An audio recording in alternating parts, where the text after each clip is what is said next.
एगो बात हम तहरा से कही। हाँ, एक क्या दो तीन चार पाँच जितना मैं उतना कहिए ना। गरमी के लहरा बचल निशा गेहूं में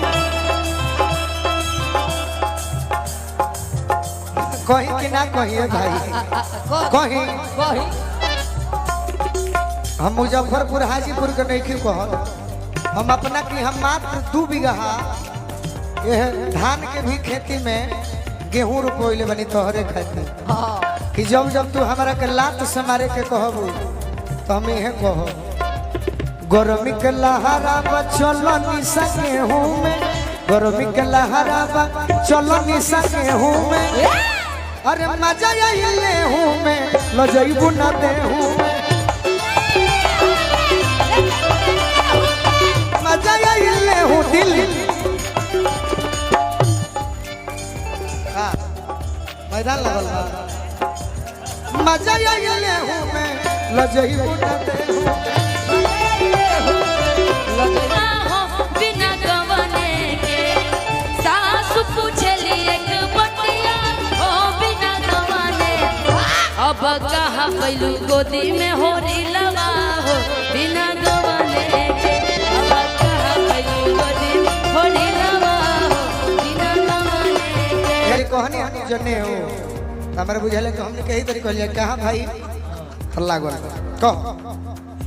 हमको भी लगा कि वो आपको क्यों समझा रहे हैं। हमारे भाई हम नहीं से अच्छा, जनेऊ आपको कान में लगाने के लिए बोल रहे हैं क्या?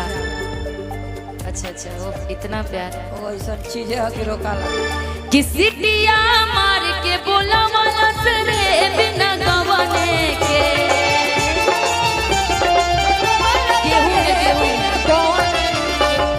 सिटिया मार के बोला वाला रे बिना गवने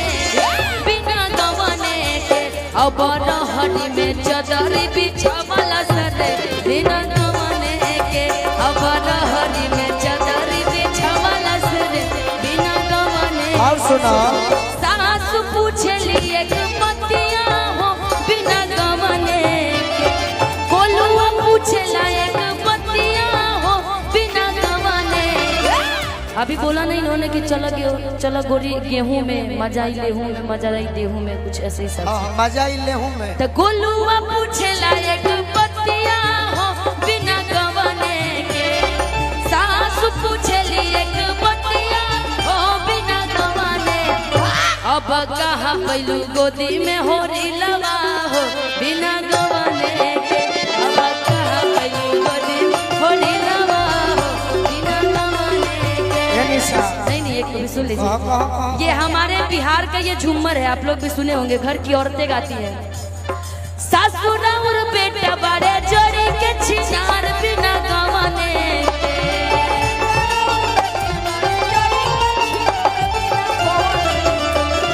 सासुर और गोलू बड़े जोड़ी के छिनार बिना गवने अब उहे पहले गोदी में हो लवा बिना गवने के अब उहे गोदी में हो लवा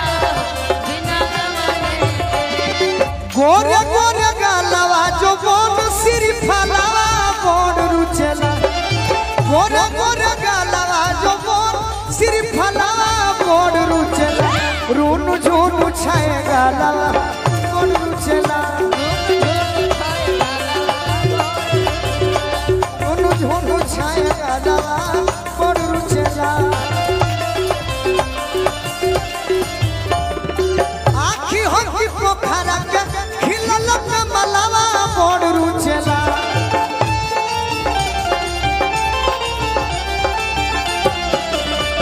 गलवा में मोटर वालवा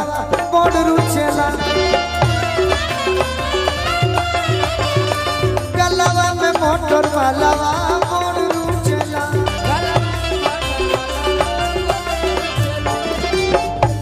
धीरे धीरे कि बक बक बोलो तारा आगे पीछे डोलो तारा आ तोहरा ना भेटाई हो मजा सुन गोलू राजा। नया बनौलू हका नहीं, हमारा और आपका जो मुकाबला आने वाला है ना, याद है? उसी में है। मेरा याद नहीं याद है जब आप ये वाला गाना गाए थे, कौन सा इससे पहले जो नहीं कि बक बक बोला तारा आगे पीछे डोला तारा कि बक बक बोला तारा कि आगे पीछे डोला तारा कि तोहरा ना मिली उहो मजा सुन गोलू राजा तोहरा ना मिली उहो मजा सुन गोलू भइल जवनिया तोहर ताजा सुन गोलू राजा भइल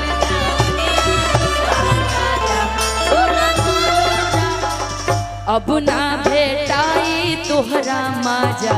सुन गोलू राजा अब ना भेटाई तोहरा मजा सुन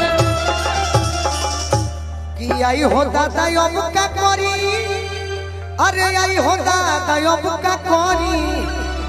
तारा से पतई मांगस गोलू राजा दादा अब का करी पतई मांगस गोलू राजा पतई मांगस गोलू राजा